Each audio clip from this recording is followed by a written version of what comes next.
Okay, hello everybody. Um,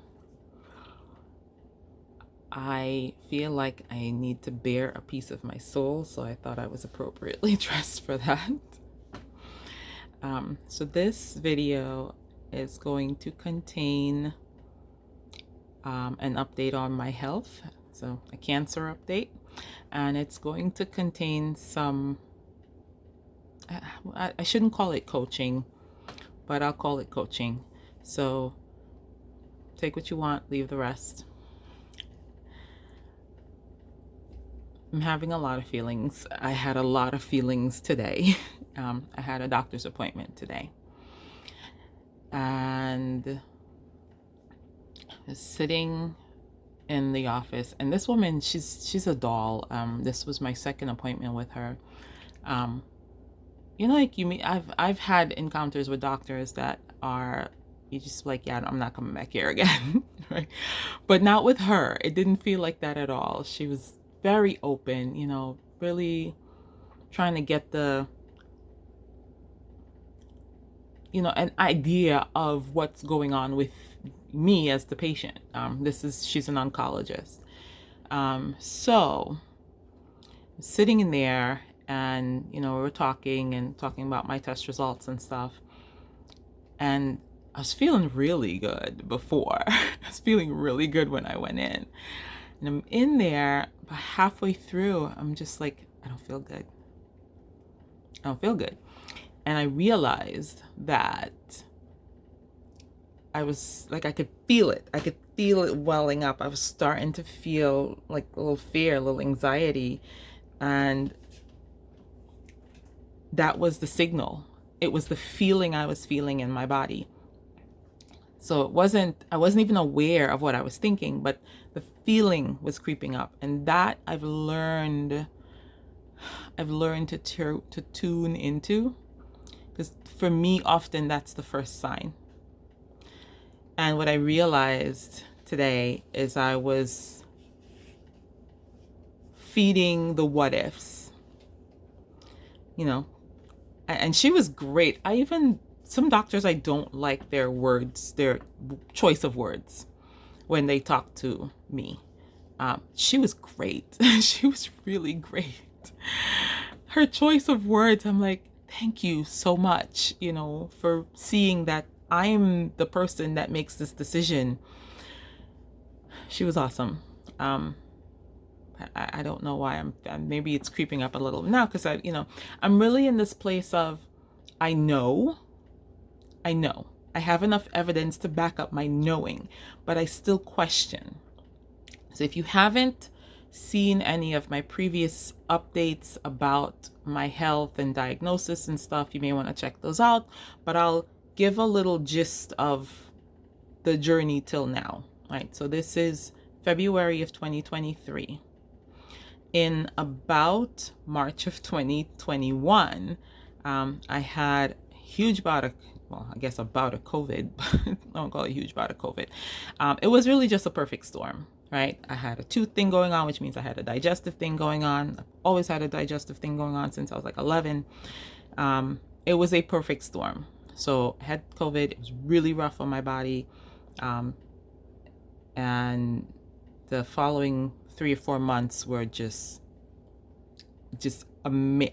I became literally incapacitated. I couldn't even lift my pocketbook. That's how bad I got. Not from the COVID, right? Now, I've done a lot of learning, health coaching training, done, the psyche stuff. I've done a lot of things. And so at that point, it was really interesting for me to be in the place of, okay, this thing looks like illness going on in my body, but knowing what I know about, the body and how it works holistically and what healing looks like and that kind of stuff. And so I'm like, okay, I have an idea of what's going on in my body. But it turned out there was way more going on in my body than I thought. I was still right on, though. I was spot on with the healing things I was looking at. So anyway, so forward through, I had a huge surgery at the end of August in 2021 and recuperating. And then like last year was the moving, and there was so much stuff. Like I moved from South Carolina back to New Jersey. It was And then in December, my dad passed. Like, it was a long year. But after my first surgery and my diagnosis, they found cancer in the mass, and the mass that they took out was 24 centimeters. And cancer in the biopsy they did of my uterus. I knew that I wanted to be holistic in my approach. I knew the things I wanted to do. I didn't know them before, but when they said this is what was going on, I knew. And then things kind of fell into place, like date-wise and class-wise, and just things divinely fell into place. And so I followed that internal voice of, all right, Roanne, this is the thing. Yeah, I feel like this is the right thing to do. This is what I'm called to do. I followed that. And 2 months post-surgery, there was a cyst. 2 months post that, there was nothing. Everything looked great. The recommendation is always a full hysterectomy. And I was like, no, I don't want that. Because it didn't feel like the thing I wanted to do. And so I didn't. And then I had a CT scan last year, November. So this was a year and 3 months post surgery. And the scan was clear. And the scan just shows if there's growths or, abnormal structures in places. The scan looked great. And then I didn't know until last week that I could have had a biopsy of my uterus done in the doctor's office. Okay. And they wonder why I don't want to jump and go, hey, yeah, sure, cut this thing out of me. Y'all not giving me all the information, right? So I had it done, and the biopsy came back saying there was no evidence of carcinoma. The biopsy report said no evidence of carcinoma. There was atypia and some other things. So there's abnormal Cs, which are considered precancerous. But there was no evidence of carcinoma. So I said to myself, well, I like the direction this is going. I love the direction this is going. If we're going from here is cancer to pre-cancer, that's a good direction. And then with my, the oncologist I was seeing today, she said that my genetic testing looked really good too, that there was no abnormalities. So I'll take that. I'll take that direction. See, so here's a little piece of the coaching, right? That there is no end point. Even in health, there is no end point. There is no when I get here or what. I'm trying to remember where the continuum is the graphic is that I don't remember, but I was like, this is perfect because it's basically a line, like you have a number line when you're learning plus and minus, and the number line, right? So you've got the 0 in the middle, and you've got, your plus, your minus. And that's how health works. You're moving along this continuum. So you're trending in one direction. If you're not, you're trending in the other direction. There is no point at which we are completely equal, ever. Maybe for a moment, but we don't stay there because that's just not how we function. Especially us as women, we have physical cycles that we go through, right? We have physical evidence of the cycles we go through. So that's the update. Now, the recommendation, of course, is still what they call completion surgery, which is removal of all of my reproductive organs. And I don't feel that's the thing for me to do. I don't feel that's the thing for me to do. I know that I'm not the Roanne that existed in March of 2021. And I get just overwhelmed with appreciation and awe. That's the best word I can think of, just awe over that. Because I think back then to like March of 2020, this is a whole year before this started. And I was in the advanced Psych K workshop, and we were doing this particular protocol. And one of the statements that was weak for me was, I want to live. And I was like, but I do. Why is that weak? Like, that's just a no brainer. Like, but the thing is, in Psyche, when you're muscle testing, it's just that subconsciously I don't hold that belief. And so you just roll with the process, right? That's the process. You roll with the process. And so did the balance. Don't think anything about it. It's done, right? Not knowing that a year later, and then in the months following that, I would really have to want to live. I would have to want to live.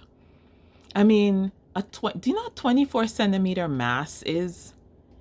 My surgeon likened it to a 7 to 8 month fetus.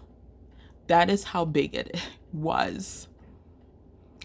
The other interesting thing about that, and why I call it a mass and not an ovarian cyst, is because one of the reports said there was a necrosed fibroid, a dead fibroid in the mass. Fibroids don't grow, well, typically grow on your ovaries. They don't typically do that. Fibroids are typically in your uterus or on your uterine wall. So what was going on there, right? Like, I know that my body's goal was to heal. I know that. And so from the position I am in now, awe and gratitude are my two words of choice. Is there concern? I think so. Because, listening to the doctor and, they're like, here's what we can do. And it's, relatively minor. Should this or this happen? Should this or, what if? But I know, and I've seen through this whole past 2 years, past 3 years, literally even before, the way things have unfolded for me, that stuff shows up, whether it's a inspired thought that I have or something crosses my path that makes me go, even though I don't know what it means, but it stands out in my mind. And then I get to a point where I was like, oh, this thing that I thought of or I noticed 2 weeks ago, 2 months ago, a year ago, it's there. Like, this path is so divine that like, I just have to keep following that internal voice. And here's another part. So back to another part of the coaching then, right? How do you hear that? How do you get to a place where you can hear that internal voice? Because a lot of what we're exposed to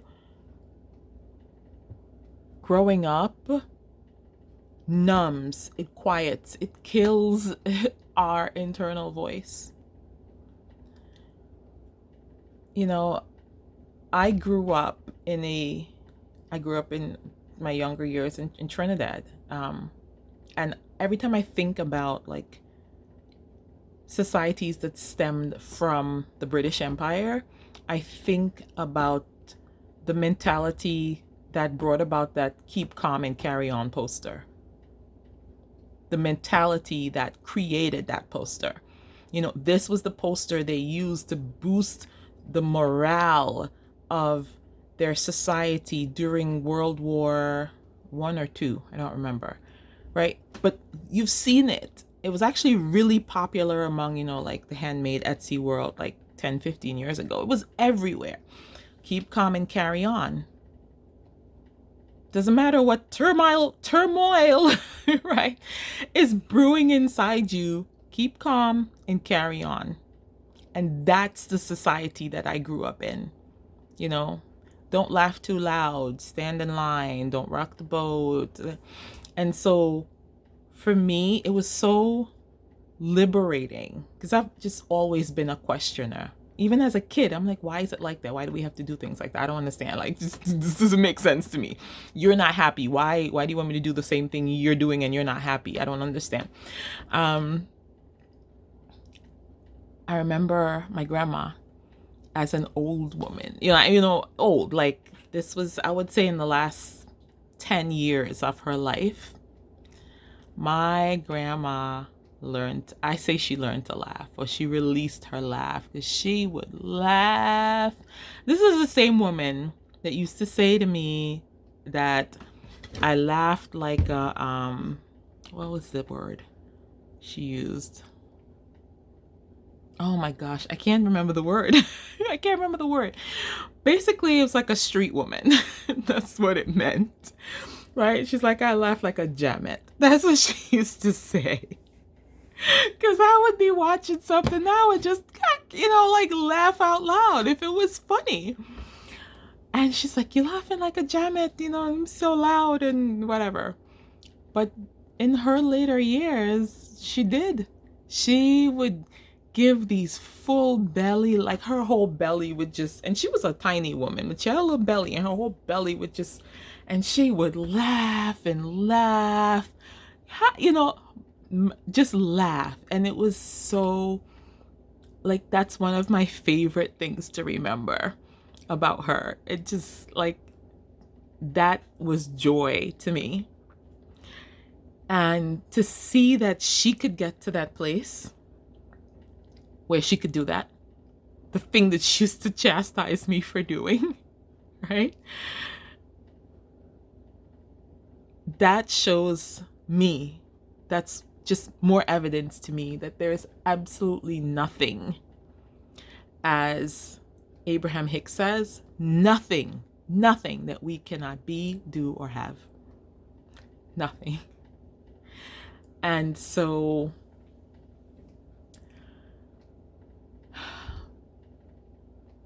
my purpose for sharing this is to help you, one, find that voice that is yours, that is your inner being, your divine, your whatever, your intuition, whatever you want to call it. It's that part of you that knows, because it is connected to divine mind, right? Like, and our bodies, like, I love using the word body mind, like a word, conjuncted, because our bodies and our minds are inextricably connected, and the information is bi-directional. Our body and mind are inextricably connected, and the information that they exchange is bi-directional, right? It goes both ways, right? We can calm our mind by calming our body. We can calm our body by calming our mind. Like, it goes both ways. We can excite the mind by exciting the body. It goes both ways. They're so connected. I don't think we've scratched the surface of understanding the mind body and how it works. We've only scratched the surface. What I do know for sure is that we don't have to know all the details. We're not here to figure out all the details. God knows them. The divine already knows all the details.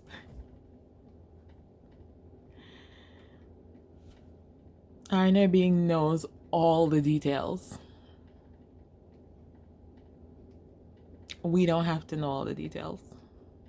So here's another little box of coaching, right? That question of why, I used to use that question all the time. Why this? Why that? Why this? Why that? Why? We don't need to know. We don't need to know. What I have learned is that how is a much better question.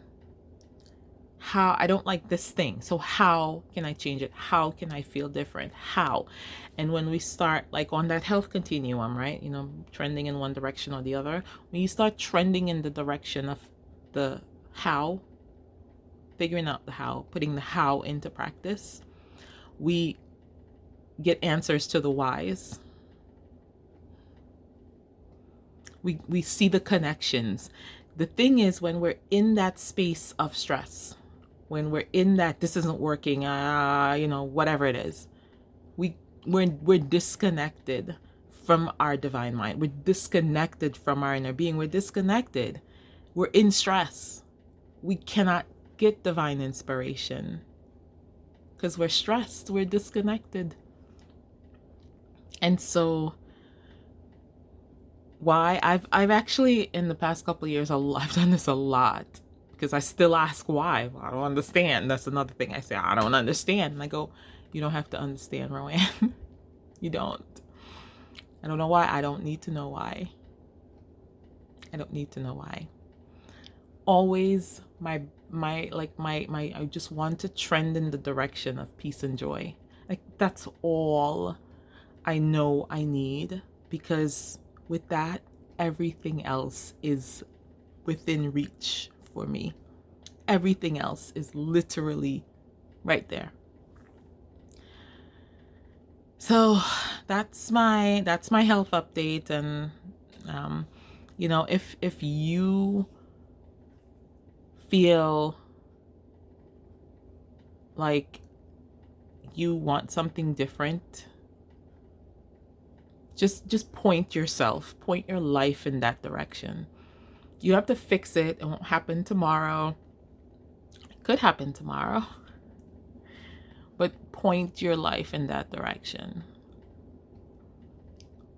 Just one little thing, even if it's catching the, oh, I said this thing and that's not really what I want, or I really need to implement this boundary because I don't like this particular behavior or what this person does, or just point yourself in the direction of what you want.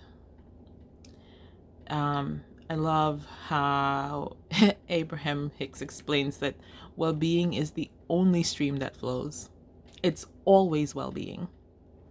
And the only time we experience other than that is when we try to paddle against it. So, thank you. My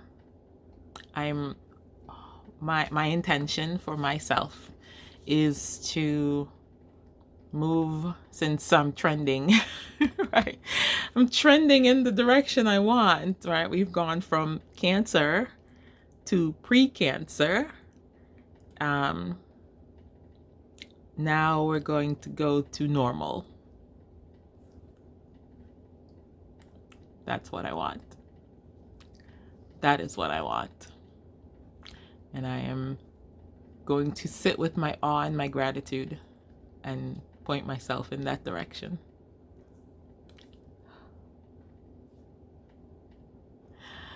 Okay, I love you all.